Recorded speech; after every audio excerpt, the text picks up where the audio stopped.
Boa noite.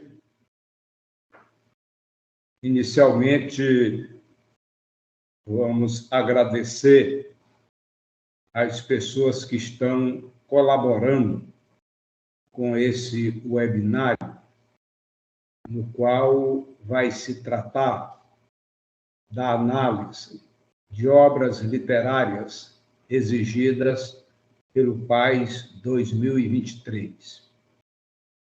Agradecer, então, ao professor Reinaldo Silva, que coordena tecnicamente este evento.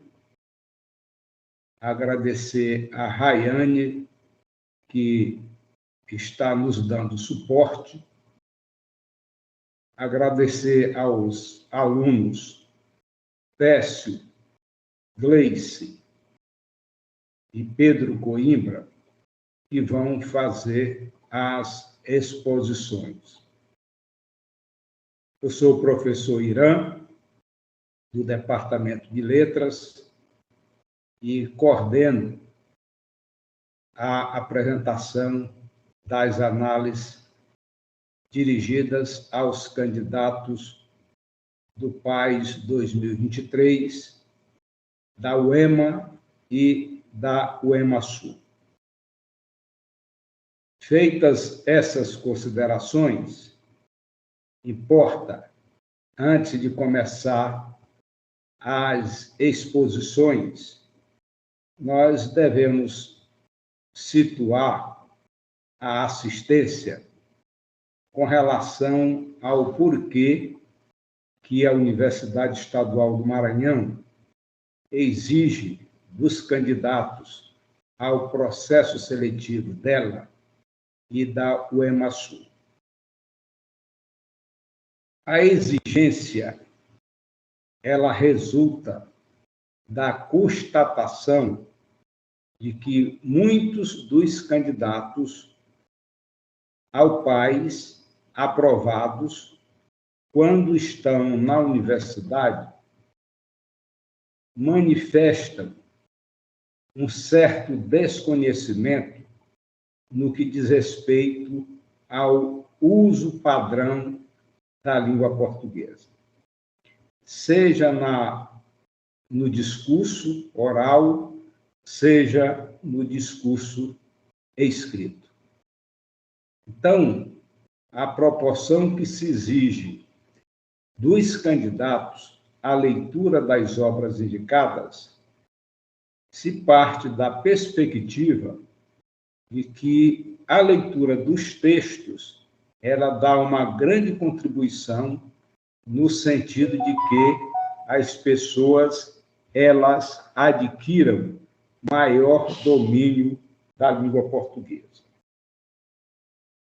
Neste ano, a UEMA indicou aos candidatos ao PAS 2023 3 obras literárias, quais sejam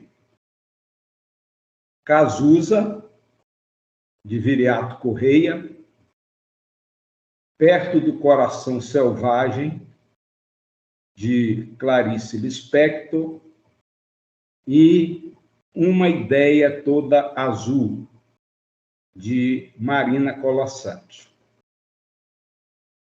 Então, esses livros, lidos pelos alunos, se extrairá deles as questões de literatura inseridas na prova de língua portuguesa. Essas questões que serão extraídas das obras, a partir desses excertos, serão tiradas as questões. Importa aos candidatos ao PAS conhecer, lidas as obras, o contexto histórico no qual elas foram produzidas e também o momento da vida dos autores. É importante essa relação vida do autor e obra notadamente no que diz respeito a dois desses textos, Cazuza e Perto do Coração Selvagem. A Clarice Lispector, por exemplo, certa feita, instada a responder sobre a vida pessoal dela, sobre a trajetória existencial dela, por um repórter, disse a ele que bastaria a ele a leitura das obras dela. Então, isso revela que a obra da Clarice Lispector tem algo da sua trajetória existencial, porque ali são momentos do cotidiano. Com relação a Cazuza, o que se tem ali, de forma romanceada, é a vida do próprio autor. Da infância do autor, seja na cidade em que nasceu, Pirapemas, seja em São Luís, onde ele deu continuidade aos estudos dele, seja em Recife, para onde ele se dirigiu para cursar Direito, seja no Rio de Janeiro, para onde ele foi, com a intenção de dar início à sua trajetória literária.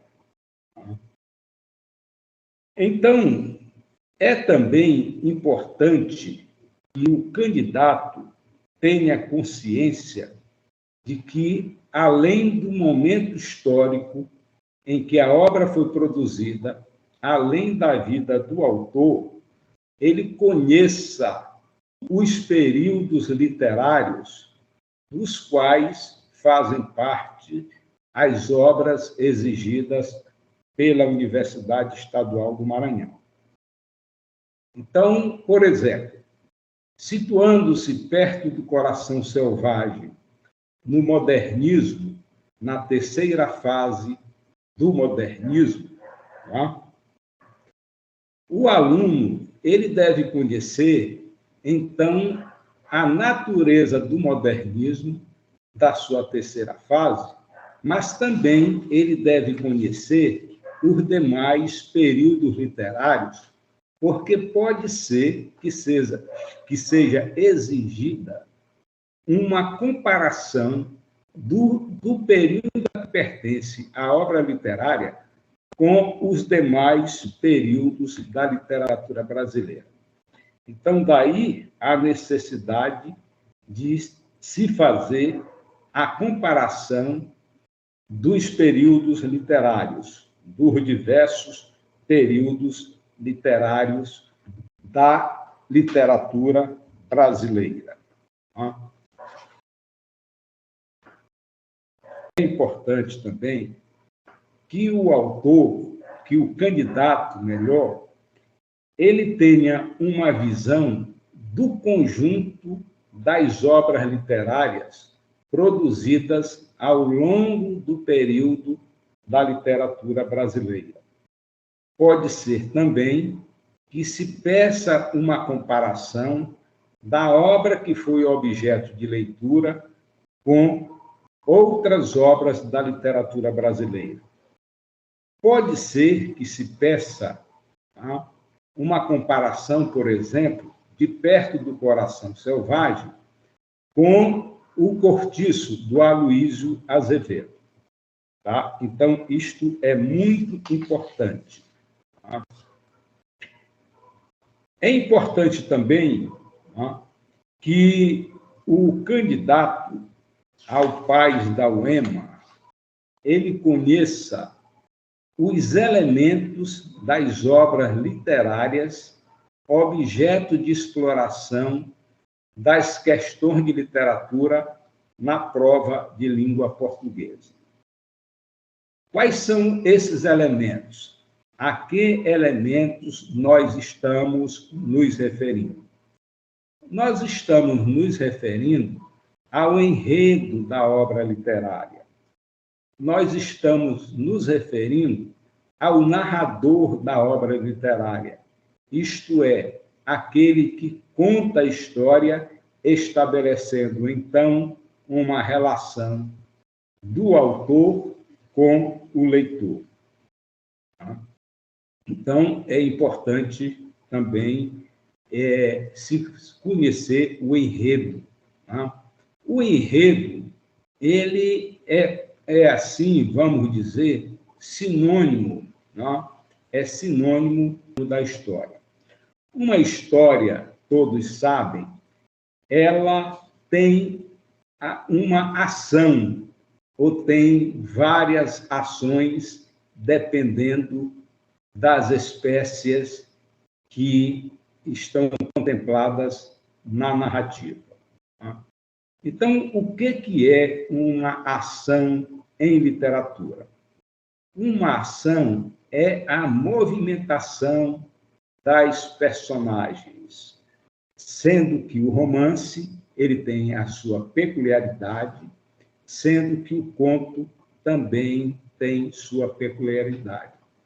Então, a ação é um fator distintivo das espécies literárias, das espécies dos gêneros literários.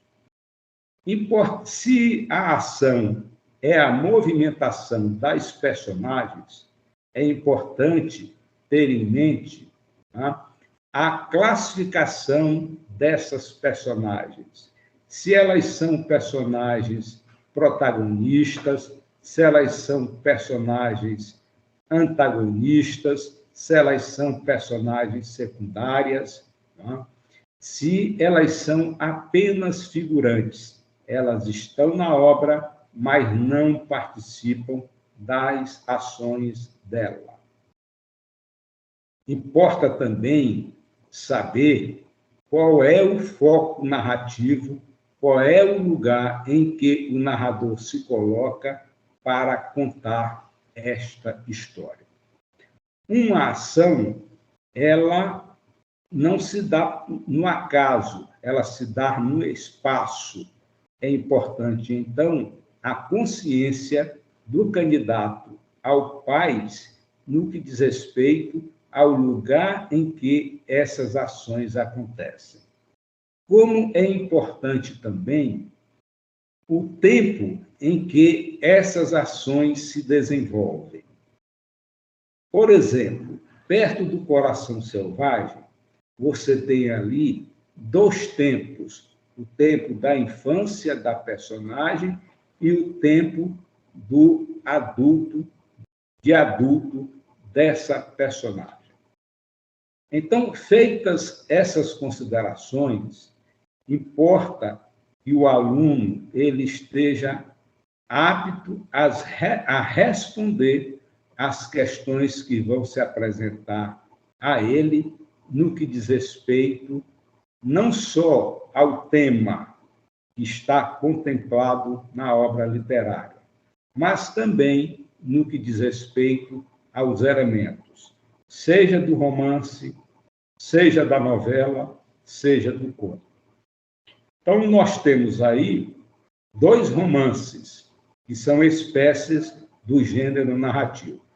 Nós temos Cazuza, nós temos Perto do Coração Selvagem, e nós temos contos que estão inseridos no livro Uma Ideia Toda Azul, da Marina Colossante. Feitas essas considerações, então, nós vamos dar início às apresentações, sendo que, após elas, alguém querendo fazer intervenção se manifeste de forma que o expositor possa responder. Então, vamos dar início à apresentação.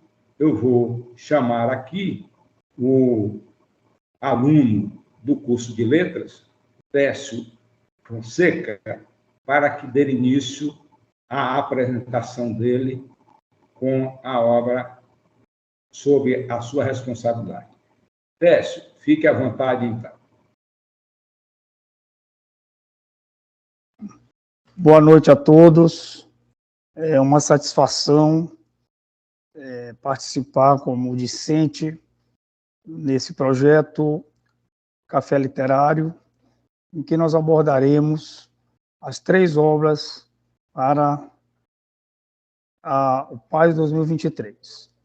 Eu falarei sobre a obra Uma Ideia Toda Azul, de Marina Colasanti. Então, interessante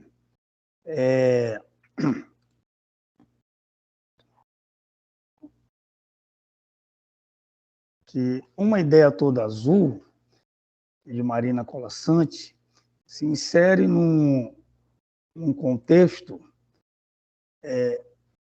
pós-moderno.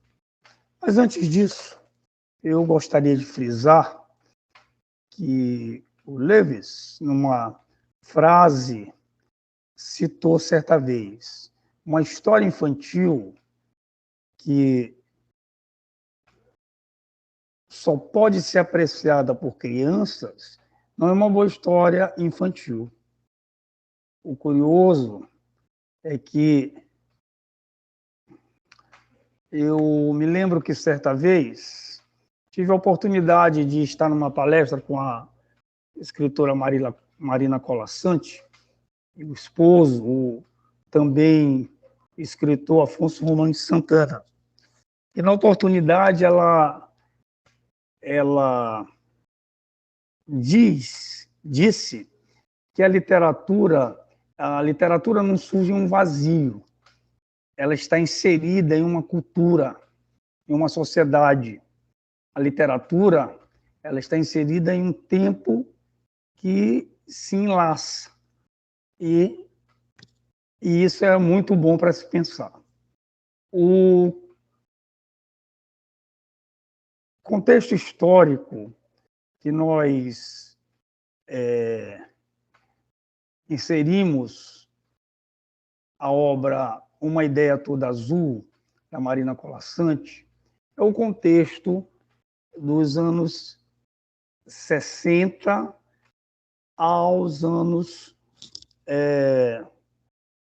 60 aos anos 80, o período da ditadura militar. Esse período, de 1964 a 1985, em que houve uma dura repressão no Brasil, porque instaurou-se no nosso país os chamados anos de chumbo. Isso acarretou no cenário nacional inúmeras transformações, sejam elas infraestruturais, socioculturais, e que foram agravadas efetivamente a partir de 1968, né? Mesmo porque houve a decretação do ato institucional número 5, que foi um ato que intensificou essa censura, a repressão no nosso país, e que gradualmente foi desarticulada já no final dos anos 70, justamente no ano em que Marina Colasanti publica essa obra, em 1979, com a sanção da lei da anistia. Isso se deu justamente devido a uma ampla mobilização popular para a abertura política do país. Obviamente, a literatura está inserida nesse contexto. Então, com a literatura não foi diferente. Esse tempo se define como um período que chamamos de um período pós-moderno. Um período pós-moderno. Esse período caracterizou-se pela múltiplas tendências do contexto literário. Esse período caracterizou-se pelas muitas tendências e estilos que, de alguma forma, já vinham sendo explorados desde os anos 60, 62, e que aí, a partir de 64, se intensificaram, e mais ainda a partir dos anos 70. O que isso quer dizer? É que os limites entre os gêneros literários se entrelaçaram e se desdobraram neles mesmos. A exemplo, conto e crônica se misturam, conto e fábula, e ao se misturarem, se enriquecem. Obviamente, houve uma esfuziante explosão editorial do conto, em especial. Por quê? Justamente por ser uma narrativa curta, ser uma narrativa densa, ser uma narrativa concentrada, e que naquele momento atendia às necessidades da rapidez e da exigência que esse mercado moderno no nosso país sugeria. Daí aparecem escritoras como a Lígia Fagundes Telles, o Alton Dourado, escritores como Moacir Sclia, o Dalton Trevisan, a Nélida Pinhon, muitos, Luiz Vilela, Rubem Fonseca, Ivan Ângelo, Hilda Hilst, entre tantos. Cada qual com seus projetos individuais, e a temática passa a ser uma temática mais urbana, também psicológica, social, e com experimentalismo metaficcional. Marina Colasanti surge ao publicar em 79 essa obra e inova ao reelaborar contos de fadas tradicionais, medievais, ao escrever narrativas fantásticas. Só que as narrativas da Marina são narrativas não tão previsíveis, né? E aí, atemporais, narrativas sem desfecho previsível. Marina Colasanti, que é uma das mais premiadas escritoras do nosso país, além de contista, é poeta, né? Escreve poesias tanto para crianças quanto para adultos, é memorialista, tradutora, ensaísta, jornalista, publicitária. E ela teve uma formação plástica. E, através da literatura, ela consegue retomar a atividade de ilustradora das suas obras. Ela, a Marina Colasanti, nasceu em 1937, na cidade de Asmara, na Etiópia, que é a atual Eritreia. Daí, residiu aqui, saiu de lá, residiu em Trípoli, na Líbia e na Itália. Em 1948, muda-se para o Brasil, né, com a família, onde vive até hoje, na cidade do Rio de Janeiro. E é casada também com o escritor Afonso Romano de Santana e tem 2 filhas, a Marina Colasanti. Vamos lá. Em 1968, ela publica Eu Sozinha. E a nossa obra em questão, como já te citei, em 79,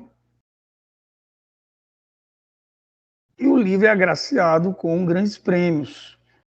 O Prêmio da Crítica, da Associação Paulista de Críticos de Arte, e, no mesmo ano, com o Melhor para o Jovem. Tá? Além, em 1994, prestigiada com o Prêmio Internacional Hans Christian Andersen, nomes. Cabe lembrar aqui que,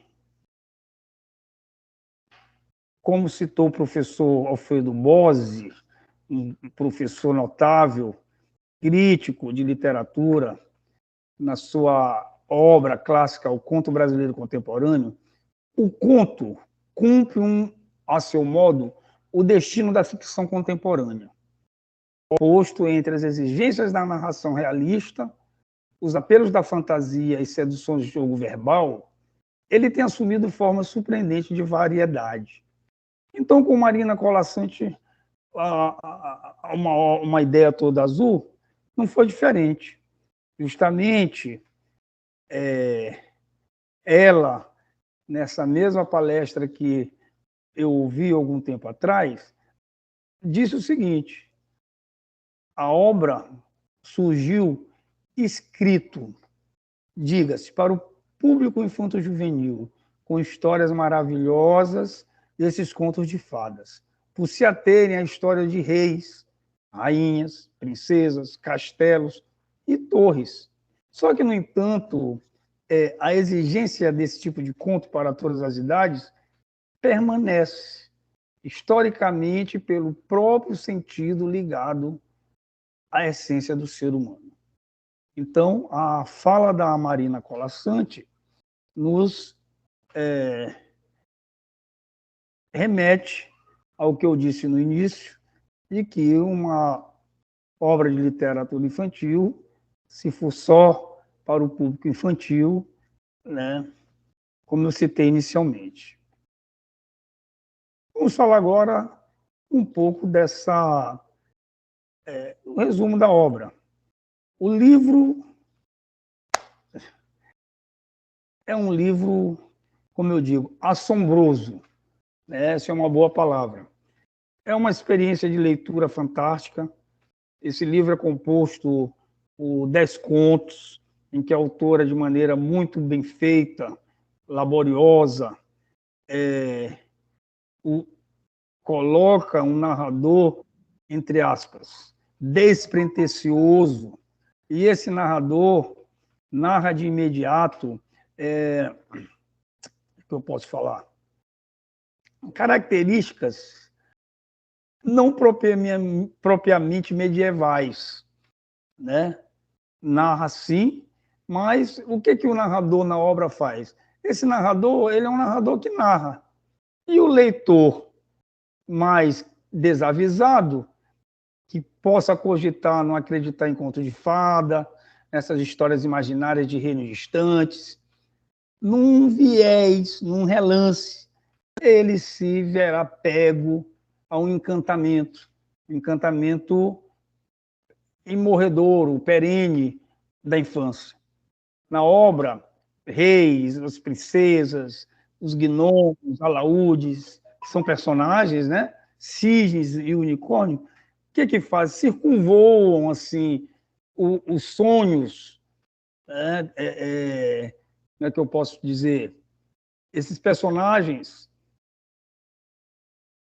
sobrevoam os sonhos e esses pesadelos, mas vão se desvelando nessas histórias, né? Vão tirando um véu, e daí um mundo cheio de enigma e mistério vai se revelando, porque essas personagens não são necessariamente as mesmas dos contos medievais tradicionais, porque renovam essa tradição medieval. A Marina Colasanti faz com que a fantasia das narrativas se inove e surpreende, porque os desfechos são desfechos do maravilhoso, são desfechos do fantástico e que são ressignificados, porque justamente causam uma perplexidade ante as variantes, as nuances que neles se articulam. Quando nos deparamos ao ler os contos, cada conto, cada fábula, a escrita da linguagem, justamente do conto, possibilita isso, uma linguagem curta, a linguagem precisa e que ela do domínio espetacular, né? Uma linguagem linear e, ao mesmo tempo, poética. A Marina Colasanti faz com que essa linguagem sonora ela se torne uma linguagem polissêmica, como se várias vozes, mesmo no inconsciente, mesmo do leitor e na própria narrativa, ela esteja ali.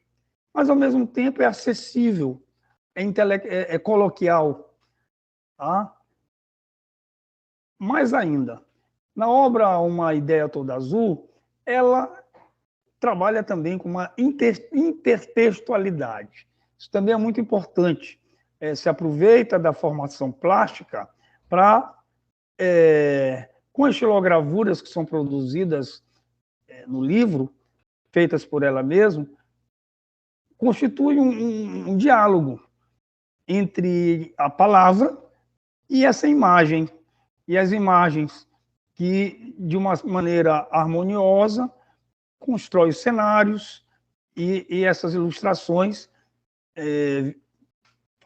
potencializando mais a, a obra e nos arrebata. Arrebata em que sentido? O tempo todo vem se indo e aí, de repente, somos arrebatados. Por quê? Os temas mesmo são temas atemporais que são tratados, são temas universais, né? E esses temas são associados a conflitos psicológicos, né? Olha aí, já uma intertextualidade também com as duas outras obras pedidas pelo Paz 2023.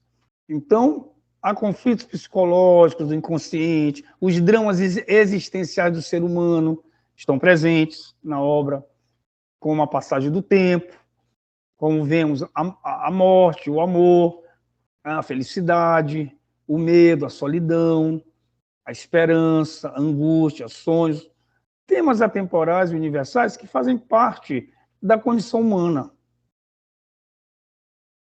Uma ideia toda azul. Quer dizer, e essa cor azul? Uma ideia toda azul. O conto que dá título à obra, do qual falaremos um pouco mais à frente, ele metaforiza a cor azul, é uma metáfora, né, muito sutil do pensamento, do inconsciente. Quer dizer, é um símbolo, uma simbologia em que o real e o real eles se confundem na obra da Marina Colasanti. O possível e o impossível, eles se fundem, e assim a obra torna-se essa obra aí magistral. O primeiro conto, que é O Último Rei, é uma história de um rei que vivia em segurança em uma fortaleza, mas almejava conhecer o mundo e ser livre como um vento. Nessa obra, que dá título, é a história desse rei Kublai Khan, em que todos os dias Kublai Khan, o último rei da dinastia mongol, sabia no alto da muralha de sua fortaleza para encontrar-se com o vento. Só que ele almejava conhecer o mundo e ser livre, deslumbrado por ouvir muitas histórias encantatórias que o vento contava.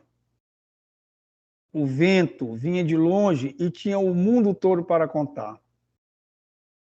Kublai Khan nunca tinha saído de sua fortaleza, não conhecia o mundo. Ouvia as palavras do vento e aprendia. E ele, assim, se pôs a escolher entre a segurança do castelo e a liberdade do mundo. Ou seja, vive um dilema em estar seguro ou livre. Um dia, ele achou bonito que o vento ia e voltava, sem nunca se perder. Daí, um lance fantástico, ele se torna livre, opta por deixar o castelo e faz essa escolha. E assim, como finaliza a narrativa, aspas, dizem os pastores da planície que o viram prender cordas de linho nas pontas da grande pipa de seda. E assim fez a sua escolha.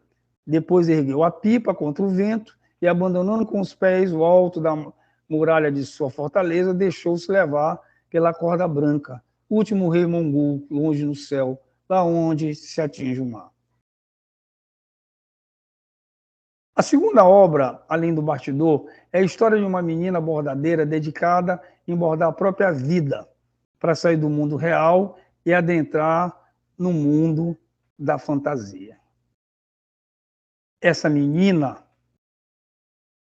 ela,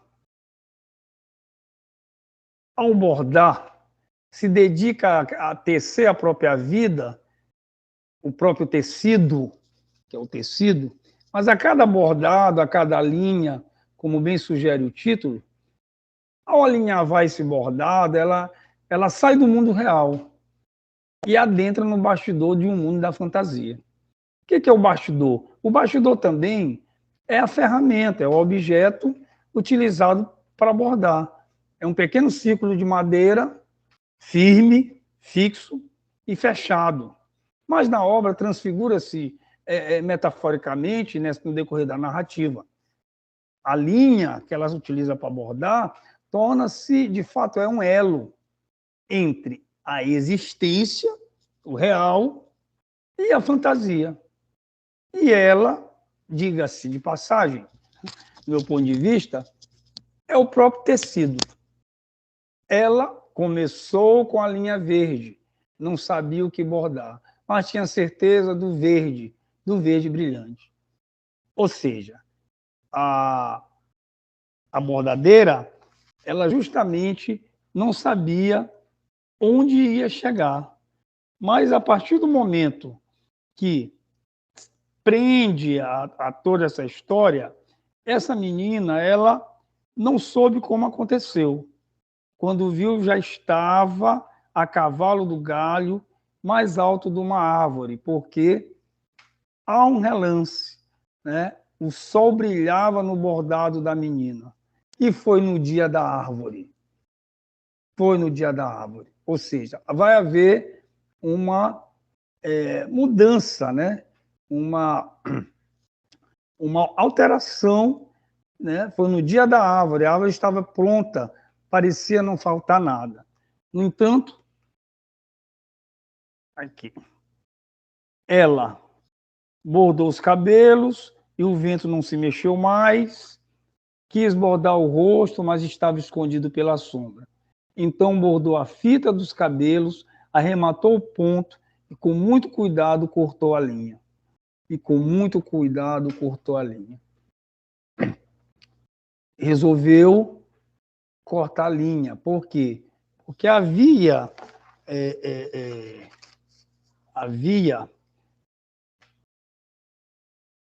a história em que a irmã, que a partir do momento que ela... Só um momento.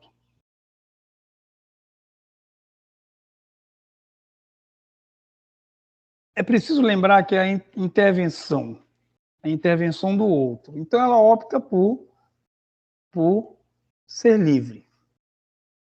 Um momento. Vamos aqui. Daí.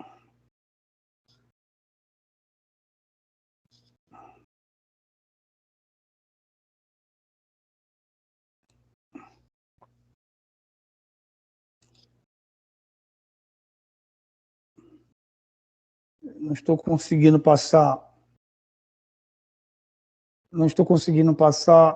os outros slides. Peraí. Pronto. Por duas asas de veludo. A história de uma princesa caçadora de borboletas em busca da felicidade do outro e de si para ser feliz. A princesa pegou a rede, o vidro, a caixinha dos alfinetes e saiu para caçar. Sempre atrás de borboletas, e não se contentava com as que tinha. Caixas e caixas de vidro em todos os aposentos do palácio. Queria outras, queria mais, queria todas. Por duas asas de veludo, essa história dessa princesa que caçava borboletas, e a metáfora das borboletas é muito representativa, né? As borboletas, uma metáfora de felicidade, de esperança, que é o ser humano em busca constante da felicidade, em busca do outro e em busca de si mesmo. Um espinho de marfim. Uma princesa tece uma malha com os próprios cabelos para pegar um unicórnio e entregá-lo ao seu pai, o rei. Em posse do animal, persiste um dilema: viver o amor pelo unicórnio ou dedicar-se à obediência ao pai. Amanhecia o sol e lá estava o unicórnio, pastando no jardim da princesa. Preso nas malhas de ouro, olhava o unicórnio, aquela que mais amava, agora sua dona, e que dele não sabia. Nesse conto, é uma princesa que tece nessa malha com os próprios cabelos para pegar o unicórnio e entregar ao pai, que era o rei. Mas em posse do animal, ela vive esse dilema, né? De viver esse amor pelo unicórnio ou dedicar-se à obediência do pai. Amanhecia o sol e lá estava o unicórnio pastando no jardim da princesa. Preso nas malhas de ouro, olhava o unicórnio de novo. Aquela que mais amava, sua dona. O conto é uma relação em que a princesa precisava quebrar essa princesa viveu o dilema de obedecer ao pai ou só um minuto. Perdi aqui. O próximo conto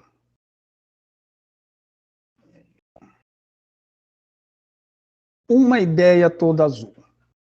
Conto que dá título à narrativa. É a história do rei que teve a ideia, uma ideia. Era a primeira da vida toda. E tão maravilhado ficou com aquela ideia azul que não quis saber de contar aos ministros. Já que era uma ideia tão azul, decide trancá-la até que o tempo passa e a ideia não é aproveitada.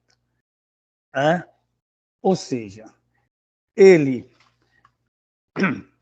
acorda um dia, tem uma ideia e a partir daí, com medo que essa ideia seja pega, obtida por outros, ele a tranca, né, num quarto e pendura uma chave no pescoço. E ao pendurar essa chave no pescoço, se esquece que a chave está ali. O tempo passa, ele vai envelhecendo, e ao ir envelhecendo, ele senil e se esquece. Até que um dia ele justamente não se dá mais conta do que fez, do que pensou, e a ideia se perde no tempo. Essa história, que dá título à obra, é uma das mais encantadoras do livro. Entre as folhas do verde, o próximo conto, narra uma caçada medieval e o enamoramento entre o príncipe e uma corça mulher, seres de mundos diferentes. O príncipe acordou contente, era dia de caçada, foi assim que o príncipe a viu. Metade mulher, metade corça, bebendo no regato. A mulher tão linda, a corça tão ágil. A mulher ele queria amar, a corça ele queria matar. O sol ainda brilhava quando a corça saiu da floresta, só corça, não mais mulher. Então, o príncipe... A ideia é a ideia em que há um controle fio após fio. Próximo conto. Fio após fio. Narra a história de duas irmãs, né? Duas princesas irmãs, com comportamentos diferentes, ao abordarem um manto de seda a ser usado por apenas uma, que seria uma das irmãs, a Demésia, era uma concentrada. Todos os dias ela persistente bordava decididamente. E a Gloxina, desordenada, bordava e desmanchava justamente o manto de seda. Nessa narrativa, nos demonstra que as questões abordadas, a questão da inveja, a questão da competição, né? Da inveja, da competição, e cada uma delas, ao seu tempo, se dedica. E no final,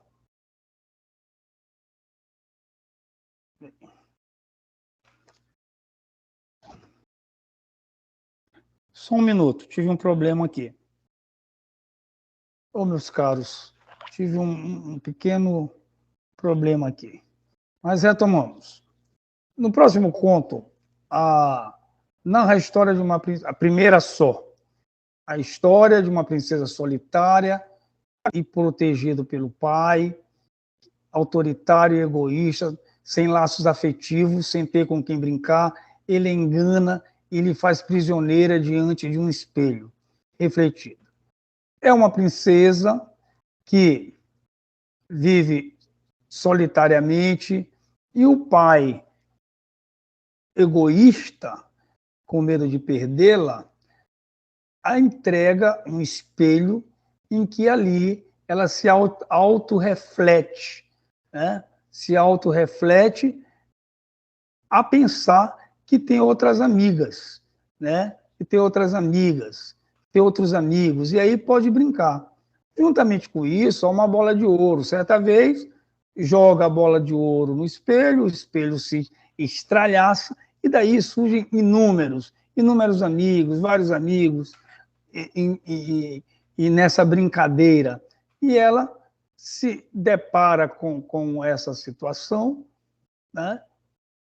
Sai livremente, vai embora e chega até se reflete na água e aí se torna livre. Era linda, era filha, era única, filha de rei, mas de que adiantava ser princesa se não tinha com quem brincar? E em segredo mandou fazer o maior espelho do reino. 7 anos e mais 7. É um conto em que era uma vez um rei que tinha uma filha, não tinha duas, tinha uma. E como só tinha essa, gostava dela mais do que de qualquer outra. A princesa também gostava muito do pai, mais do que de qualquer outro, até que um dia em que chegou um príncipe. Aí ela gostou do príncipe mais do que de qualquer outro. Egoisticamente, o pai coloca para dormir para impedir que a filha viva o amor pelo príncipe. E esse príncipe também é namorado, também bebe e dorme e vivem um amor nos sonhos. A realização, entre aspas, amorosa, mas apenas num sonho. Essa é a história de 7 anos e mais 7. E, por último, as notícias e o mel. Um dia o rei ficou surdo, não como uma porta, mas como uma janela de 2 batentes. Ouvia tudo do lado esquerdo, do direito não ouvia nada. Foi quando mandou chamar o gnomo da floresta. Sempre que alguma coisa ruim era dita ao rei, o gnomo a transformava em alguma coisa boa. E sempre que o rei ouvia 2 notícias, escolhia a melhor delas. A ideia, o que vale mais a pena? A verdade que machuca ou a mentira que conforta? Porque daí o rei só ouvia o que queria. Só ouvia o que queria. Os elementos da narrativa da obra Uma Ideia Toda Azul, nós temos aí um narrador em terceira pessoa, ou externo, tá? Também, em alguns aspectos, onisciente, mas o espaço é um espaço mítico, onde nós vemos os castelos, torres, bosques, jardins, personagens, como já citei anteriormente, as rainhas, reis, gnomos, cisnes, e o enredo é um enredo linear. A verossimilhança com que a Marina Colasanti trabalha muito laboriosamente na obra é possível porque mesclam o equilíbrio. A linguagem, como disse, é uma linguagem sonora, poética, como citei anteriormente, ao uso de várias figuras de linguagem, e o PAS 2023, assim como em outros anos, tem como uma das predileções na sua prova arguir sobre o uso de figuras de linguagem. Então, há vários trechos em que a Marina Colasanti, várias narrativas, uso de figuras de linguagem como recurso narrativo, como a sinestesia, como a metáfora, a comparação, o hipérbato, o paradoxo, a prosopopeia, né? Ou personificação, e associada a essa intertextualidade que eu falei anteriormente. Os temas atemporais, conflitos psicológicos, como citei no início da nossa apresentação. Considerações finais. Eu aproveito e cito uma própria fala da escritora. É o diálogo do hoje e o do antes, do hoje e do amanhã, do hoje aqui e do hoje em todo lugar. São contos de muitos significados e para qualquer idade, certamente. Marina Colasanti. O que eu quero lembrar que, assim como no início daquela dita palestra que ouvi, em que a escritora nos diz que a literatura não surge um vazio, não está inserida numa cultura e numa sociedade nesse tempo que se enlaça, isso é bom para se pensar, me lembrou também, isso é muito bom para se pensar, como disse o antropólogo Claude Lévi-Strauss, um antropólogo francês, em que diz, isso é muito bom para se pensar e para se comer.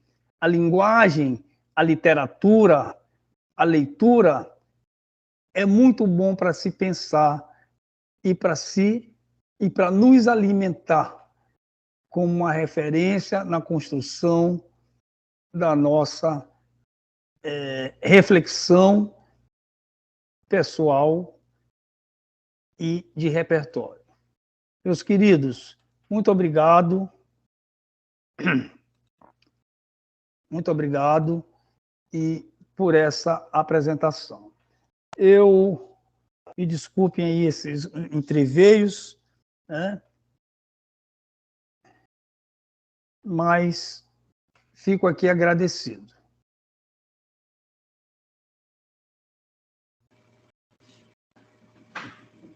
Tá ótimo, Técio.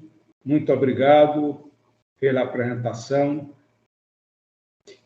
Acho que você teceu considerações que são importantes, umas mais relevantes que as outras. Vou me ater à colocação que você fez, no sentido de que uma ideia toda azul é um conto de fadas. Não é, então, uma fábula. Há uma diferença entre o conto de fada e a fábula. A fábula, as personagens ou os personagens são animais. Obviamente que esses animais eles têm natureza humana, mas não deixam de sê-los. Enquanto que o conto de fadas, as personagens são representações reais, reis, rainhas e princesas. Acho isso muito importante estabelecer essa diferença. Com relação ao contexto, acho que dá para a assistência inferir que a narrativa apresenta temas que podem ser perfeitamente contextualizados, considerando-se que ela vem à tona na década de 70, quando nós vivíamos um regime de exceção. Então, você tem aí, por exemplo, os castelos, nos quais as pessoas ficam aprisionadas, como muitas ficaram aprisionadas no período em que esta obra vem à tona. Eu só queria, antes de passar adiante, obviamente abrindo espaço antes para aquelas pessoas que quiserem fazer alguma manifestação, elas fiquem à vontade, né? Agradecer a presença da professora Ana Célia, a ex-aluna da UEMA, e que hoje ministra aulas na escola Jonas Lobão, que é parceira da UEMA nesse projeto de análise das obras literárias. Então, se alguém quiser tecer alguma consideração acerca desta apresentação, fique à vontade. Darei 2 minutos para ouvi-las, né? E passaremos para a próxima exposição.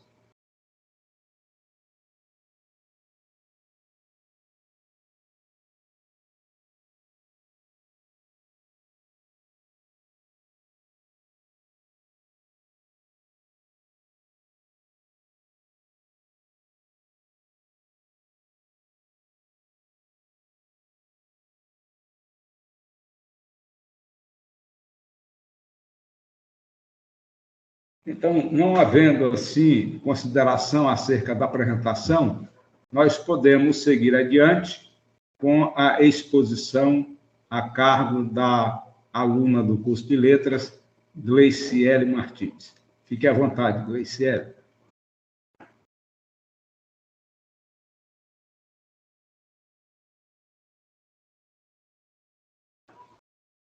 Pode começar. Boa noite. Boa noite, meu nome é Gleiciele Martins. Estão me ouvindo? Perfeitamente. Certo, obrigada. Começarei, então, a análise da obra Perto do Coração Selvagem, de Clarice Lispector. Começando, então, sobre o contexto histórico da obra. A Europa vivia ali a Segunda Guerra Mundial, que durou de 1939 a 1945. Houve também, depois, a Guerra Fria, que foi a corrida armamentista, né, entre os Estados Unidos e a União Soviética, e o fim de alguns regimes totalitários, como podemos citar o nazismo em 1945. Já focando aqui no Brasil, como o Técio falou anteriormente, o Brasil estava passando pela Era Vargas, marcada pela ditadura, pela fase que teve muita repressão e censura. E mais tarde, após esse período, vem então a redemocratização do Brasil, em 1975 a 1985, né, mais à frente.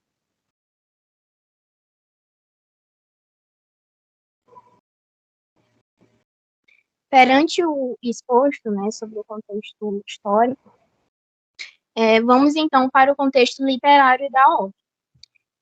Temos ali no século XX o início da escola literária chamada de modernismo brasileiro, que se inicia com a Semana da Arte Moderna, em 1922. Nesse movimento, houveram 3 fases. A primeira fase, ela foi chamada de fase heróica, que começa ali uma revolução artístico-social no Brasil, rompendo com o academicismo. Há também a segunda fase, que ficou conhecida como a fase de consolidação de 1930 a 1945, e, por fim, a terceira fase, que é também chamada de geração de 45 ou fase pós-moderna, que dura ali entre 1945 até 1960.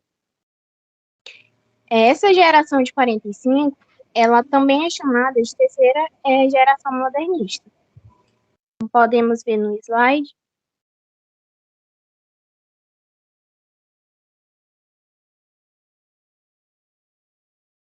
Ali houve, então, nessa terceira geração modernista, houve uma renovação na literatura.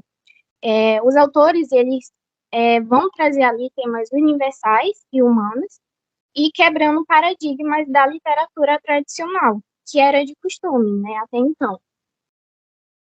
Bem, nessa literatura de renovação, há uma nova forma de escrever, com inovações estéticas, literárias, e por isso ela é uma fase também chamada de experimental.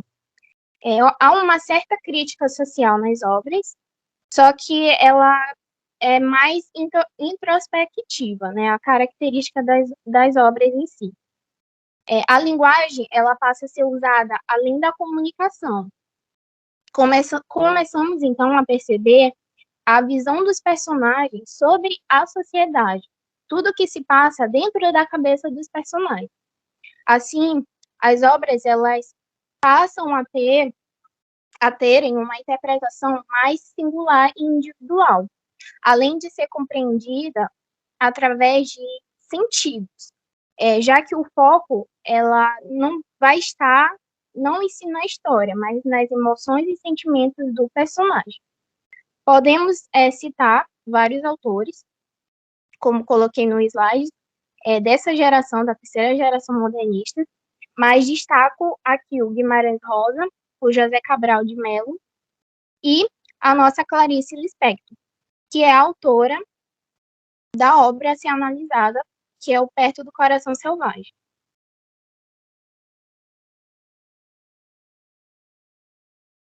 Bem, falando um pouco sobre a Clarice Lispector, ela, na verdade, o nome dela era Shaya Ohaya Lispector. Ela nasceu em 10 de dezembro de 1920 na Ucrânia e é descendente de judeus. Seus pais se chamam Pinkas Lispector e Mania Lispector. Por causa da perseguição aos judeus durante a Guerra Civil Rússia, né, lá na Rússia, Shaya Ohaya, como podemos chamar, e sua família, eles vieram para cá, para o Brasil, chegando ali por volta de 1922. Eles se instalaram ali na cidade de Maceió e mudaram de identidade, ou seja, eles adotaram nomes portugueses. E Shaya, ela passou a se chamar Clarice. Clarice, ela sempre foi uma menina muito estudiosa, ela estudou várias línguas. Já jovem, ela ingressou na escola de Direito, dedicando-se à literatura.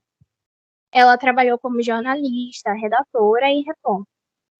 Nos jornais, ela publicava suas crônicas, conhecida como uma das melhores escritoras brasileiras e mais importantes do século XX. Ela não só escreveu crônicas, mas escreveu romances, escreveu contos e também literatura infantil.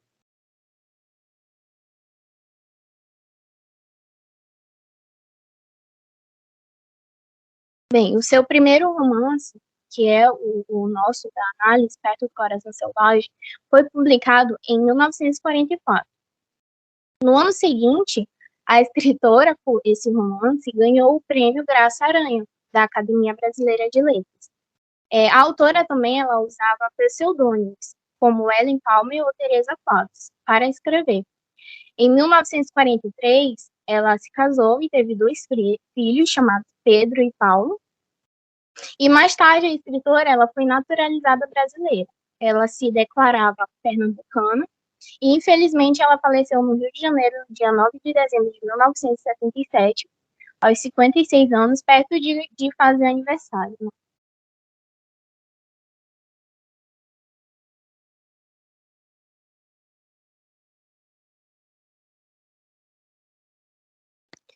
Bem, falando sobre a obra, Perto do Coração Selvagem, ele narra em terceira pessoa a história de Joana.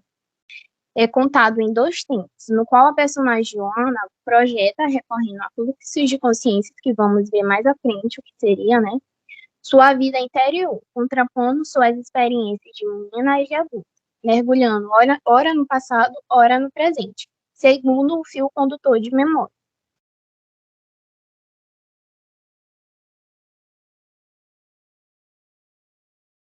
Falando sobre a obra, assim, contando bem resumidamente, a obra ela é dividida, como falei, em 2 partes. Na primeira parte, descobrimos que a Joana ela é órfã de mãe e ela vive com o seu pai. Esse pai, ele é muito ausente na vida de Joana, tanto que ela fica querendo ali, ao decorrer da obra, a gente percebe que ela tenta chamar a atenção do pai. Percebemos ali uma criança muito questionadora, uma criança ali muito inquieta e bem à frente do seu tempo. Tanto que em uns trechos do livro, que podemos citar, o pai acaba falando da sua preocupação quanto ao futuro de sua filha. O que será de Joana?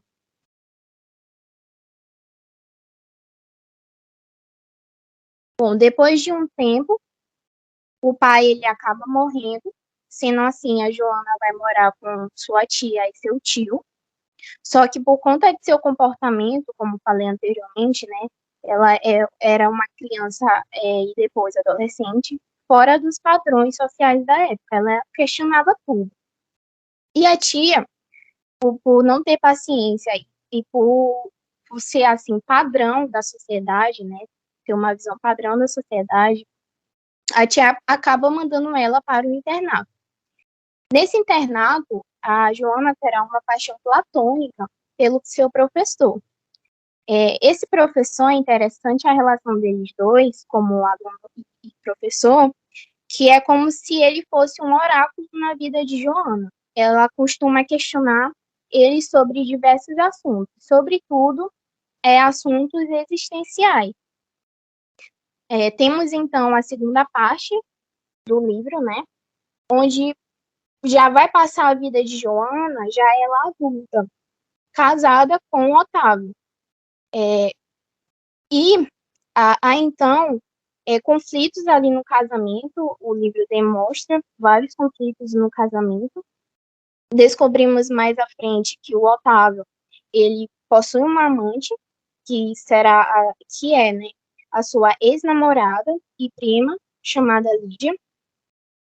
E eles, a Joana e o Otávio, os ambos no casamento, eles não estavam felizes. Ambos, eles estavam casados, mas se perguntavam por que eles estavam casados. Se sentem sozinhos naquela relação. É até interessante citar também que a Lídia, ela vai chamar a Joana para tomar um café, para um encontro, né? A Lídia, que é a prima de Otávio e amante, ela vai chamar a Joana e vai confessar, vai contar para a Joana sobre o seu caso com o Otávio, esperando que a Joana fique muito brava, sabe? Fique magoada, ou até mesmo que bata na Lídia.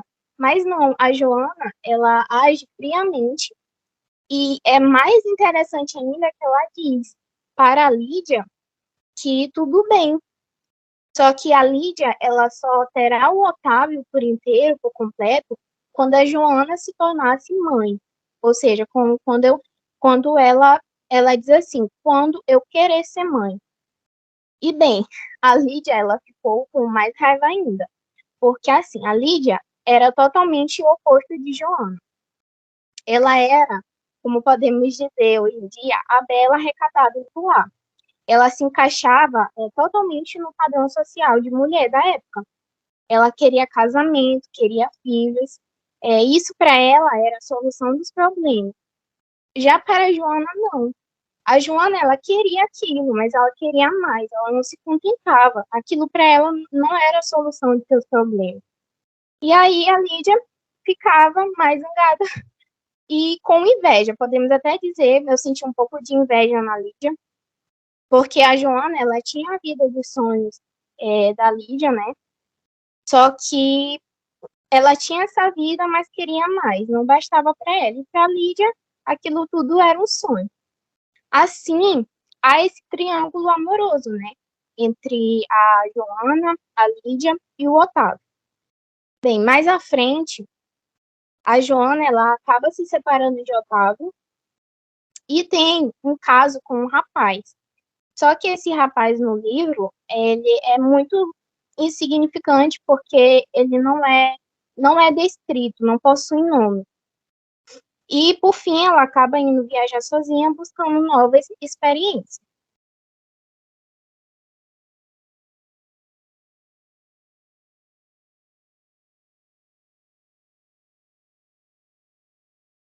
Bem, falando um pouco sobre os elementos da narrativa da obra, a obra é narrada em terceira pessoa, como falei, demonstra ali essa narração a libertação do personagem de um suposto condutor, sendo que o ponto de vista é o do personagem. Os diálogos entram ali quase como um acaso na narrativa, pois é como se fosse o presente, mas com recordações de Joana.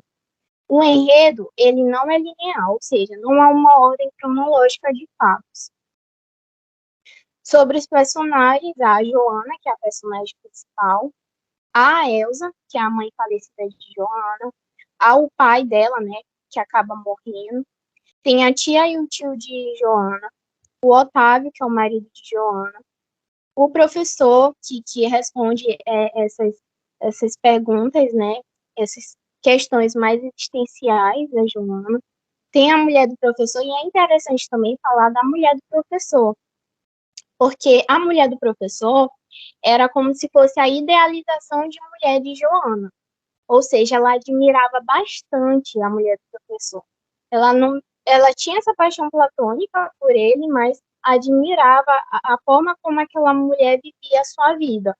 Então era como se fosse a idealização de mulher. E temos a Lídia, que é a prima de Otávio e também a amante dele, e que, na verdade, a Lídia, ela, no começo, mostra que ela namorava o Otávio, ela chegou até ser noiva do Otávio, mas o Otávio acabou se casando com a Joana. E esse desconhecido, que falei anteriormente, que é esse rapaz que mais à frente a Joana tem um caso, já separada, né, do Otávio, depois que ela se separa, ela tem um caso com esse desconhecido, e que não possui nome. O discurso da narrativa, ele é um discurso direto livre. O tempo, ele é interior psicológico, e o espaço é onde a própria vida é ensinada, onde a vida acontece no presente e no consciente da personagem. O espaço e o tempo é uma coisa só nas obras de Clarice Lispector. Não há uma certa preocupação com a ordem cronológica, mas com o tempo interior, sabe, do personagem, com a sensação de existência. E como eu disse anteriormente, né, que mais à frente a gente veria o que seria esse fluxo de consciência faz com que o leitor ele mergulhe nos pensamentos dos personagens sem nenhuma garantia de articulação lógica, nem temporal e espacial entre as ideias. Ou seja, a gente percebe na obra que há recordações, não tem uma linearidade, então tem essa quebra, não é uma narrativa tradicional com início, meio e fim, não.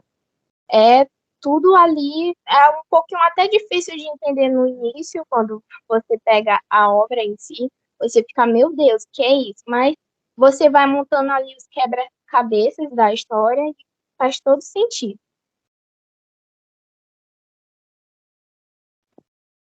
Bem, trouxe então alguns pontos a serem destacados a respeito dessa obra. A quebra de paradigmas na literatura, ou seja, a literatura tradicional, ela passa a ser mais subjetiva. O uso de fluxos de consciência, que faz com que haja essa quebra da narração, da narrativa, como falei, aquilo de começo, meio e fim não existe, e rompe com essa linearidade. Além disso, os sentimentos da mulher, eles começam a ganhar espaço na escrita. Tanto que é importante mencionar que a tia de Joana, ela chamava Joana de víbora, apenas por Joana ter suas questões, né, não se calar, ter aquele comportamento fora da caixinha, fora do padrão, e questionar seu papel, como criança, como adolescente, como mulher, ela questiona isso. Há também a questão de gênero, a crítica sobre essa obrigatoriedade da mulher naquele tempo de ter que se casar para ser feliz, como se o casamento fosse a solução de tudo, de ter que ter filhos e viver apenas para a vida doméstica, né, ser do lar. Há essa crítica, né?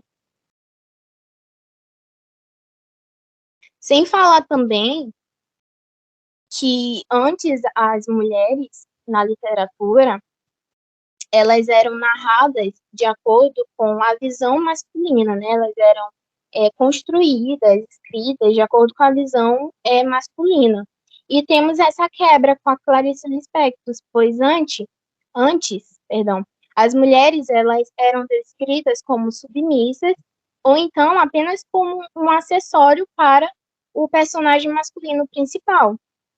Já nessa obra, há uma certa trajetória da mulher em formação, ou seja, a Joana como personagem principal, a obra fala da Joana, fala de sua trajetória.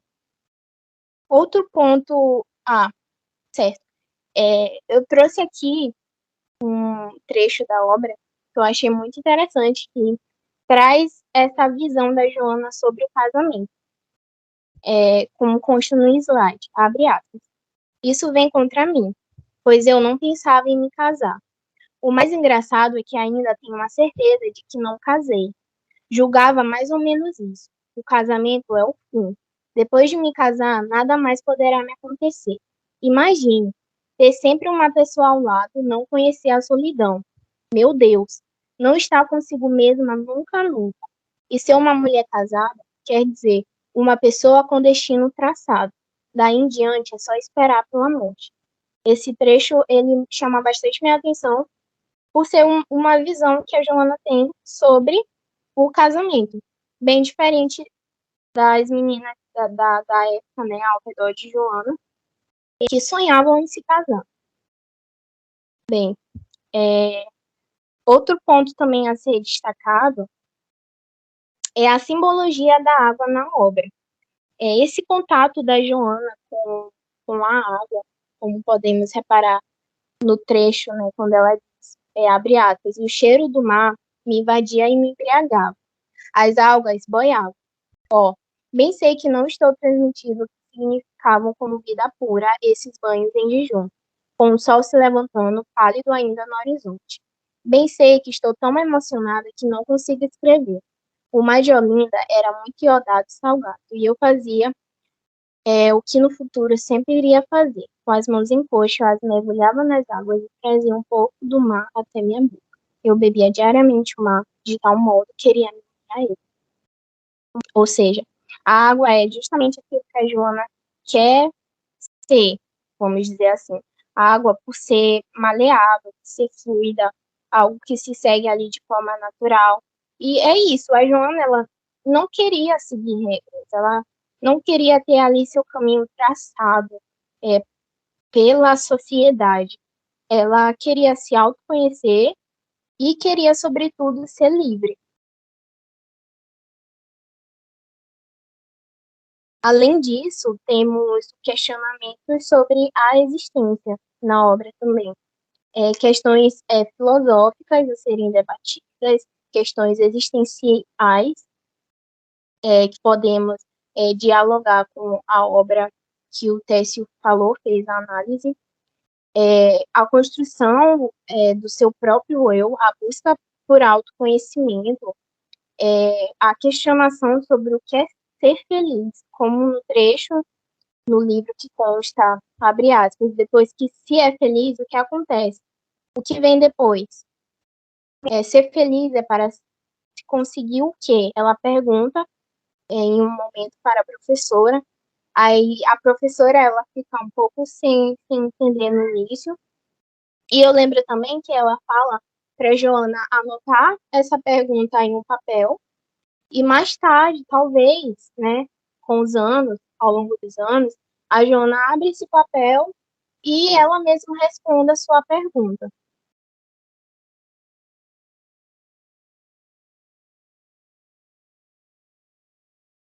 Temos também nessa obra alguns conflitos individuais. Eu coloquei aqui um que é sobre o bem e o mal, como no trecho, no livro que consta, abre aspas, a certeza de que dou para o mal, pensava Joana. O que seria então aquela sensação de força contida, pronta para arrebentar em violência? Aquela sede de entregá-la de olhos fechados, inteira, com a segurança irrefletida de uma fera. Não era no mal apenas que alguém podia respirar sem medo, aceitando o ar e os pulmões, nenhum prazer me daria tanto prazer quanto o mal. Pensava ela surpreendida. Fecha as aspas. Esse conflito individual, né? Essa procura do autoconhecimento. E eu trouxe também a questão sobre a liberdade. Aquilo daquela vida casada, como falei, não ser o bastante para ela. E também é bem interessante, e que eu trouxe aqui, essa frase, ela é bem famosa.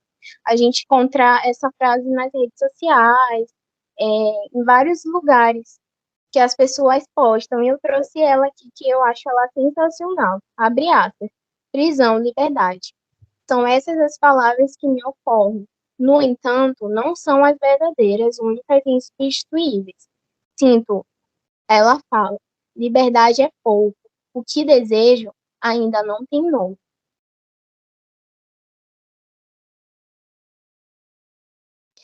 E também é bem interessante falar sobre o final do livro, que esse final ele pode se relacionar com a própria epígrafe inicial desse livro, que bem no início a Clarice Lispector ela usa uma frase de um escritor, James Joyce, onde diz: ele estava só, estava abandonado, feliz, perto do selvagem coração da vida.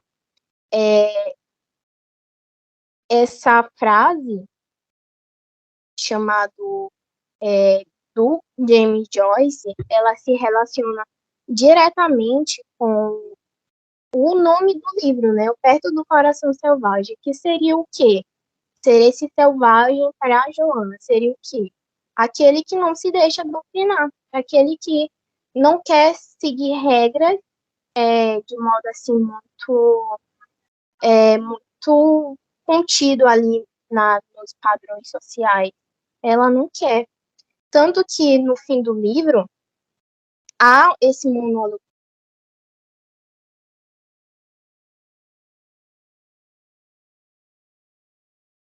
Tanto que no fim do livro há esse monólogo interior que bate diretamente com a frase inicial. Porque a Joana, ela vai viajar em busca de novas experiências e descobre que ela é feliz sozinha. Esse é um monólogo interior. Ela, ao longo da narrativa, a gente percebe, né, que a Joana, ela está sempre buscando ali se encaixar.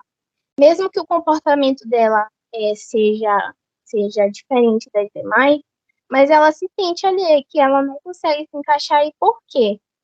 Ela até tem uma parte do livro que ela recorre até a Deus em oração, que ela fala sobre por que Deus não está na vida dela. Algo desse contexto.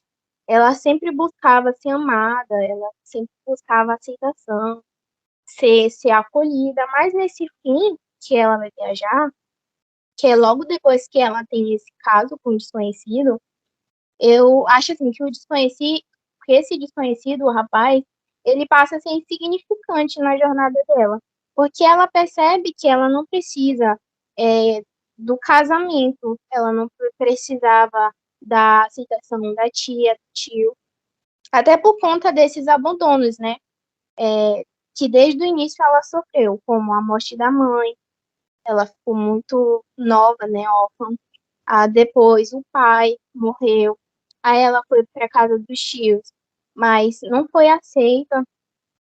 Tem alguns conflitos muito fatídicos durante sua moradia lá com a tia. E o Otávio também não deu certo, que ela achava que casar com ele solucionaria os problemas dela, mas não. E ela começou a ter essa visão de que só ela se bastava. E essa solidão, ela acaba virando, como podemos dizer hoje em dia, virando um solipúdio. Ela não precisava de ninguém na vida dela para se sentir completa, para ser feliz, além dela mesma. Para encerrar minha participação, Trago aqui uma frase da autora, que eu sou suspeita em falar que eu amo ela de paixão, mas que eu acho que é uma frase, assim, que serve para uma reflexão maravilhosa, onde diz, abre aspas, a palavra é tão forte que atravessa a barreira do som. Cada palavra é uma ideia, cada palavra materializa o espírito. Quanto mais palavras eu conheço, mais sou capaz de pensar o meu sentimento. E, basicamente, uma reflexão sobre a importância da leitura, do se autoconhecer, né?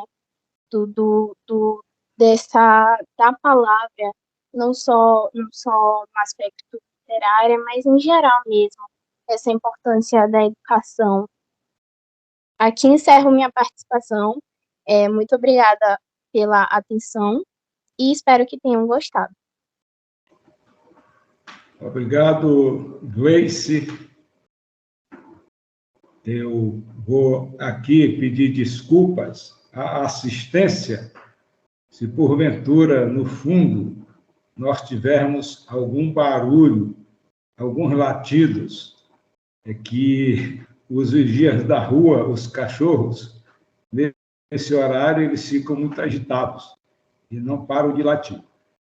Bom, interessante que nós já podemos, né, e isto certamente será objeto de cobrança aos candidatos ao PAS, é a questão da comparação, da relação que há entre as obras exigidas pelo PAS de 2023. Então, observando as duas apresentações, eu citaria a felicidade, o conceito que elas apresentam desta palavra. Não?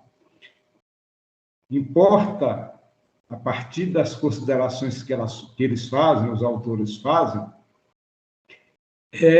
a compreensão de que a felicidade é uma coisa de momento. Parece-me ser o Heidegger, o autor da expressão de que a natureza humana é que a felicidade é coisa de momento, enquanto que o que é permanente no sujeito é a infelicidade. Então, a partir das considerações feitas, a gente infere, né, que nós, culturalmente, buscamos a felicidade a qualquer preço. Tá? Muitas vezes não a conseguimos porque a gente tem nela uma coisa permanente, quando ela é coisa de momento, devendo, então, aproveitar esses momentos de felicidade. A literatura da Clarice Lispector, ela tem uma marca, que é a marca do estranhamento. Nesse sentido, nós podemos até dizer que o título da obra da Clarice Lispector é catafórico, no sentido de que o que se observa, né, é o distanciamento daquilo que se vive no cotidiano. Então, ela vai trazer isto, porque a obra dela aborda temas cotidianos. Né? Também nós podemos considerar na obra dela o fluxo da consciência. Alguns autores acham que o fluxo da consciência seria de outra pessoa que não o Gustave Flaubert. Mas o fluxo da consciência, que é trazer à tona o que nós temos no pensamento, é do Gustave Flaubert. Tá? E abordado, considerado por outros autores. Registrar também um elemento que está sempre presente na obra da Clarice Lispector, que é a epifania, ou seja, a manifestação de uma situação a partir de outra. Por exemplo, você tem um conto dela, uma situação na qual ela se depara com um mendigo que é cego. E isso constitui, assim, um momento de reflexão para ela. Enquanto que o cego não está vendo aquilo que está diante dele, ela não está vendo aquilo que ela vive. Naturalmente, a relação familiar. Então, eu agradeço a Gleice, e perguntando à assistência se está tudo ok. Parece que tem alguma coisa aqui na tela do meu computador, alguma coisa anormal, e pergunto, então, se a assistência está ouvindo aquilo que nós estamos falando e, caso positivo, darmos continuidade às exposições. Tudo ok, professor. Pode dar continuidade. Tudo ok. Então, vamos chamar agora, então, o aluno do curso de Letras, o José Pedro Coimbra, que vai tecer considerações acerca de Cazuza, do Viriato Correia. Então, Pedro, fique à vontade. Pode começar. Boa noite, professor. Obrigado pela essa breve introdução. Obrigado também pela participação de todo mundo. Uma boa noite ao pessoal que se prepara para o vestibular nesse domingo e aos professores convidados também. Pessoal, vamos falar um pouco hoje sobre Cazuza, mais outra obra, a terceira obra da noite, que vai estar presente no vestibular no domingo. Começando pelo contexto histórico. Cazuza foi publicado no ano de 1838, e nesse momento o Brasil vive uma realidade da Era Vargas, aquela ditadura de Vargas de 30 a 45, os 15 anos que o presidente Getúlio Vargas ficou no poder, e uma das características desse governo foi a forte industrialização. Houve um êxodo rural muito alto, e a gente consegue fazer associação à obra Cazuza, porque Cazuza começa no interior e logo depois ele se muda para a capital. E a industrialização do governo Vargas, ela ocorre justamente com o incentivo às indústrias de base, o que faz com que o governo esqueça um pouco das pessoas que vivem no interior e centraliza as pessoas da capital. No contexto literário, a gente vive o período do modernismo, e mais precisamente o Cazuza ele foi lançado na segunda geração do modernismo, né, iniciada em 1930, que é marcada pela consolidação da literatura brasileira. Então, Cazuza ele traz traços da segunda fase da geração modernista, e com algumas características muito essenciais. Eu acho muito importante a gente relevar e recapitular essas características do Cazuza, que é a questão da realidade, a representação da realidade social, cultural e econômica.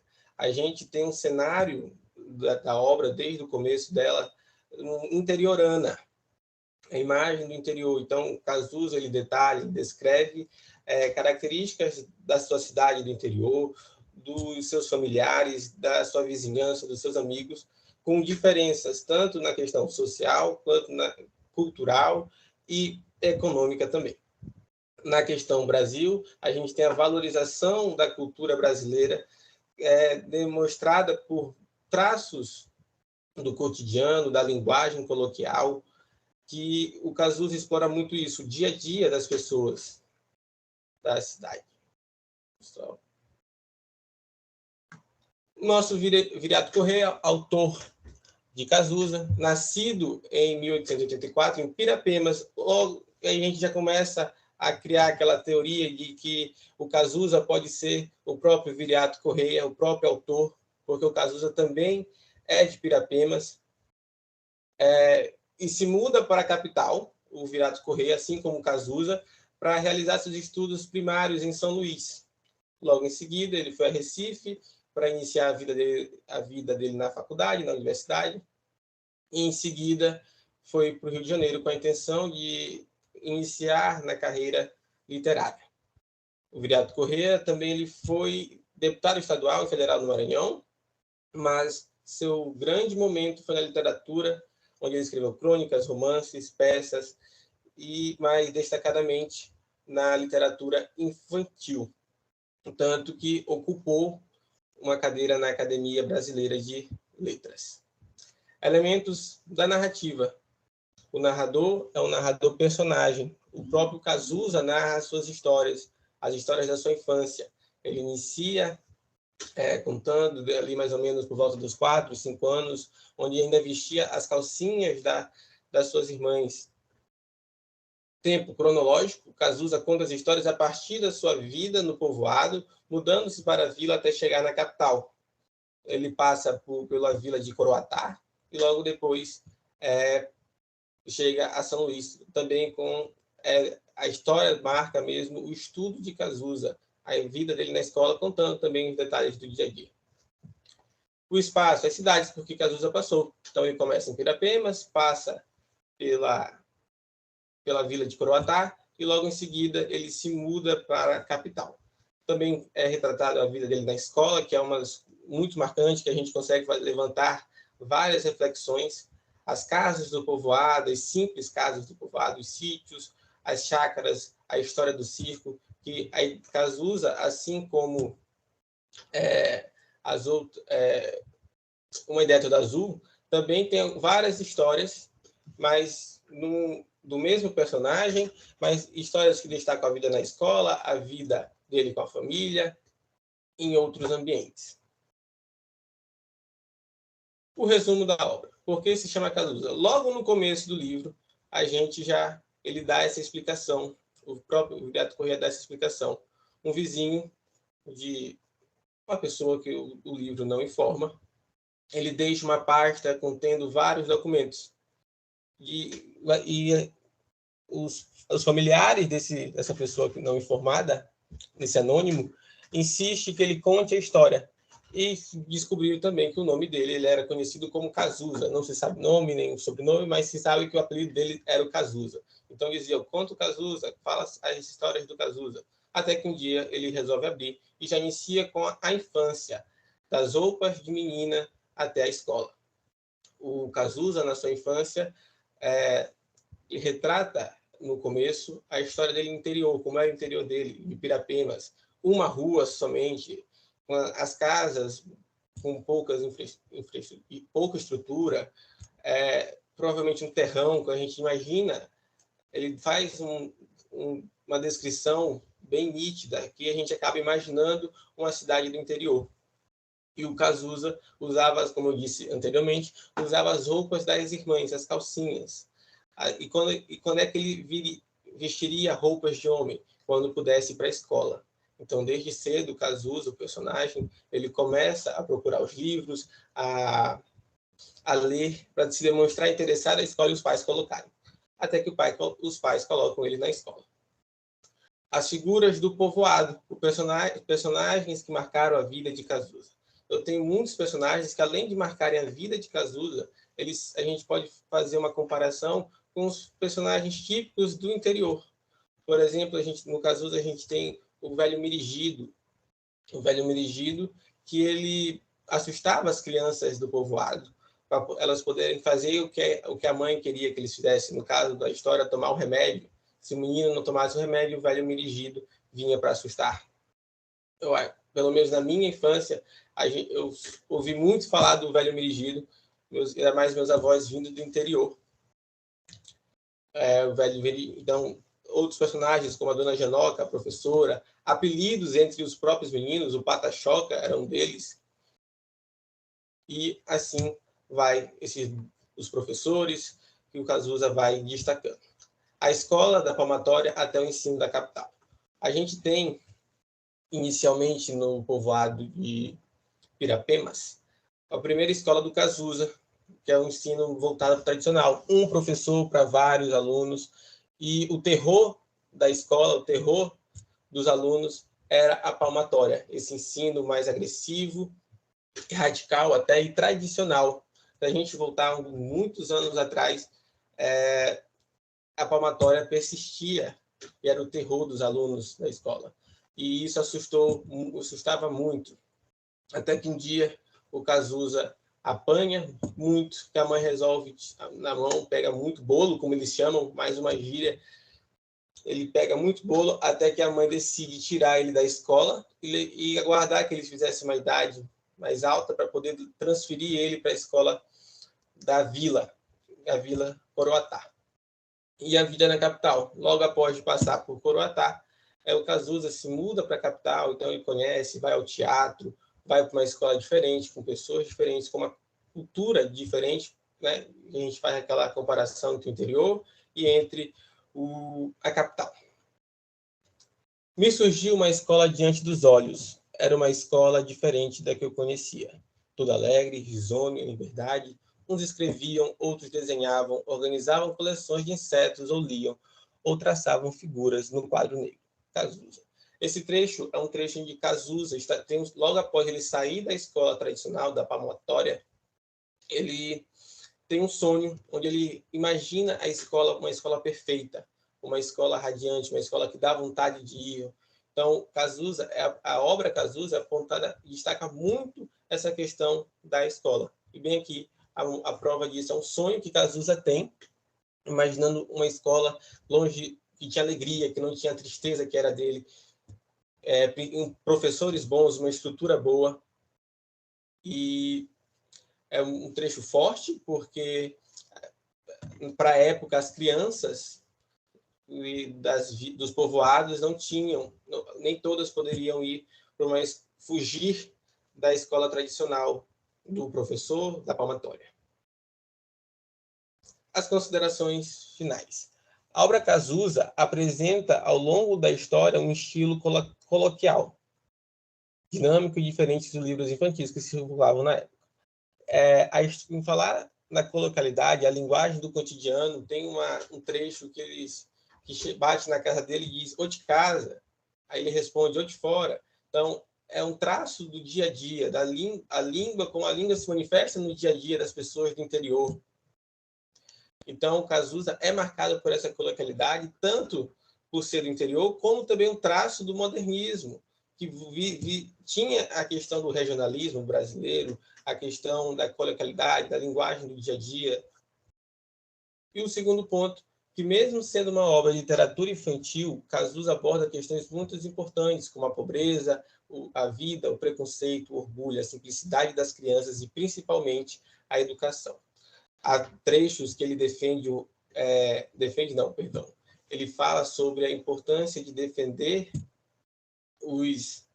a valorizar o trabalho, onde ele até diz que o trabalhador de enxada vale, em outras palavras, vale mais do que um príncipe que fica no castelo em ossos, sem fazer nada. A valorização do negro, porque sem o negro, muito do trabalho, o escravo, quando em forma de escravo, por tudo que ele sofreu, muitas coisas não seriam conquistadas. E isso a gente está em 1938, um pouquinho antes, uns 30 anos mais ou menos, se eu não estou errando as contas, a gente tem a abolição da escravatura. Então, para a época, o racismo ainda persistia e o Cazuza abordou isso. Fala sobre a vida, sobre aproveitar a vida, como é importante a escola. São lições e reflexões que Cazuza aponta muito. O orgulho que tinha entre os amigos, a simplicidade das crianças. Logo no começo da obra, eles falam como as crianças se comportavam em enterros das pessoas da vizinhança, que era um momento de tristeza, mas que as crianças tiravam o enterro, o velório, para poder brincar. Até que um dia, uma das crianças estava sendo velada, e nesse dia não teve alegria, não teve brincadeiras, não teve festa que as crianças faziam. E a educação. Falar de educação, na época, o Cazuza, a gente pode ver que à frente dessa época ele já via, em 1938, a palmatória como um crime, digamos assim, mas que perdurou por muitos e muitos anos. Eu acho que mais ou menos até a década de 90, havia a palmatória como um método de aprendizado.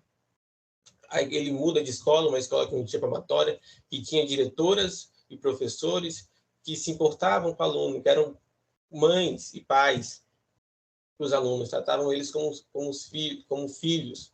E para Cazuza isso foi um choque, porque ele não imaginava que havia uma felicidade na escola, que poderia ser legal ir à escola.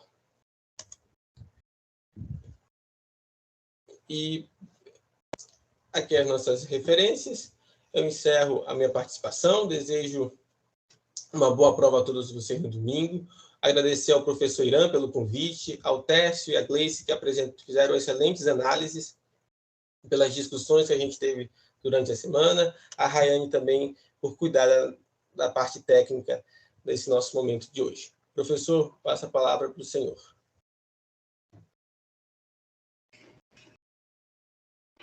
Ok, muito obrigado, José Pedro. O que nós temos, por fim, no romance Cazuza,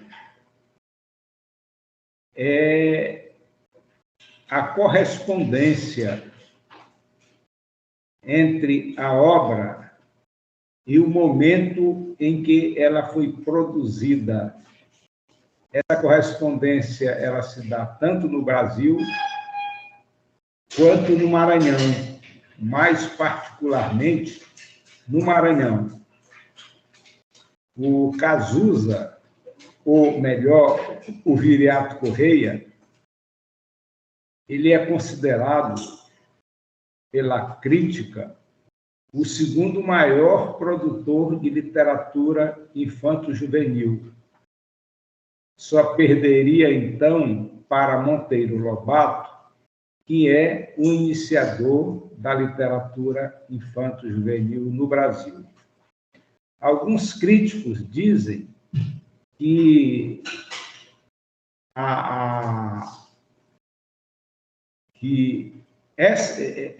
esse voltar-se para a literatura infanto-juvenil acabou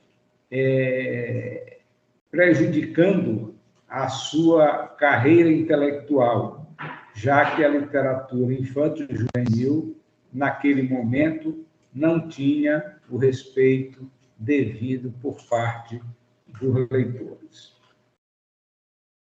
Qual a relação que a obra tem com o contexto histórico no Brasil e o contexto histórico do Maranhão? Naquele momento, há uma preocupação muito grande no sentido de superar a situação educacional do país. Então, se elegeu a literatura como um instrumento de superação. Então, a obra dele é uma obra que está relacionada ao esforço no sentido de atualizar o país no que diz respeito à educação, no que diz respeito à situação social. Então, ele vai reproduzir o estado em que se encontra a educação no Brasil e, mais particularmente, no Maranhão. Para que nós tenhamos uma ideia, né? No Maranhão, você tem vários instrumentos legais no sentido de proteger a criança em vias de se educar. Mas acontece que a situação do Estado, que já foi um Estado economicamente muito forte, estava muito enfraquecida. Então, aquele Estado que era tido como apenas brasileira, passou a ser apenas brasileira. Tá? apenas brasileiro. Esses instrumentos, eles nunca chegavam nos locais em que a educação era atrasada. O João Pedro, o Zé Pedro trouxe à tona a palmatória como um instrumento de disciplina. A legislação que trata disso aqui no Maranhão, salvo algum engano, se deu nos 10 primeiros anos do século XX. E, na segunda metade do século XX, ainda era uma coisa comum no Maranhão. Eu estudei nesse momento, eu ainda fui vítima dela, porque, como relata o livro, aqueles alunos que não obtinham êxito no que diz respeito às lições passadas pelos professores, eles eram punidos, e punidos eram com a palmatória, com o milho colocado sob o joelho, como uma forma de punição. Então, você tem aí não um documento da história, porque a literatura ela não documenta a história. A literatura reproduz a história e reproduz recorrendo a uma linguagem artisticamente elaborada. Então, nesse sentido, a obra acaba atingindo seus objetivos no sentido de mostrar a realidade educacional do país. Lamentavelmente, a nossa memória, a nossa cultura, ela é muito frágil e nós desconhecemos a nossa história, nós desconhecemos a nossa cultura. Eu li alguma crítica sobre o Viriato Correia, e o crítico ele diz que é através da memória presente na obra do Viriato Correia que se chega à cultura. Então, por isso, a importância da leitura, a importância das obras indicadas pela Universidade Estadual do Maranhão. Não só como um instrumento de cultura, mas, fundamentalmente, como um instrumento de conhecimento de um dos elementos da cultura, que é a linguagem. A nossa linguagem, principalmente em função das novas tecnologias, ela está empobrecendo. Enquanto nós estamos vivendo o terceiro milênio, que é caracterizado pela comunicação, a nossa linguagem ela está muito empobrecida.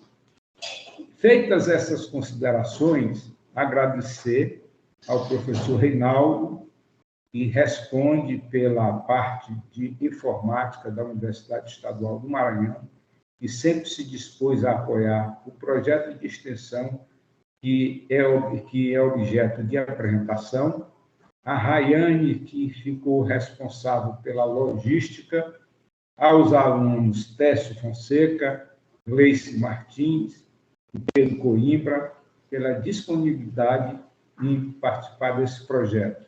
Agradecer também às escolas públicas, que são nossas parceiras.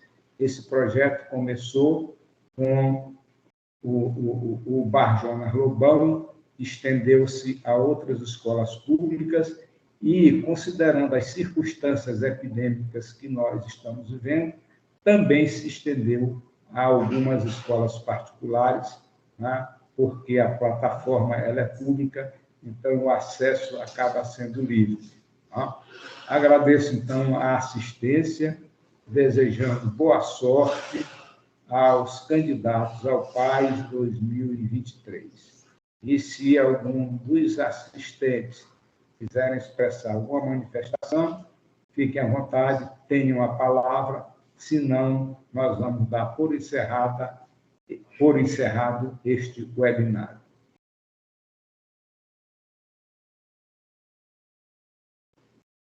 Bom, então, parece que ninguém vai se manifestar. Eu agradeço a todos E, novamente, desejo boa sorte àqueles que vão participar do PAS 2023 da Universidade Estadual do Maranhão no próximo domingo. Domingo agora, então. Tá? Boa sorte a todos. Boa noite.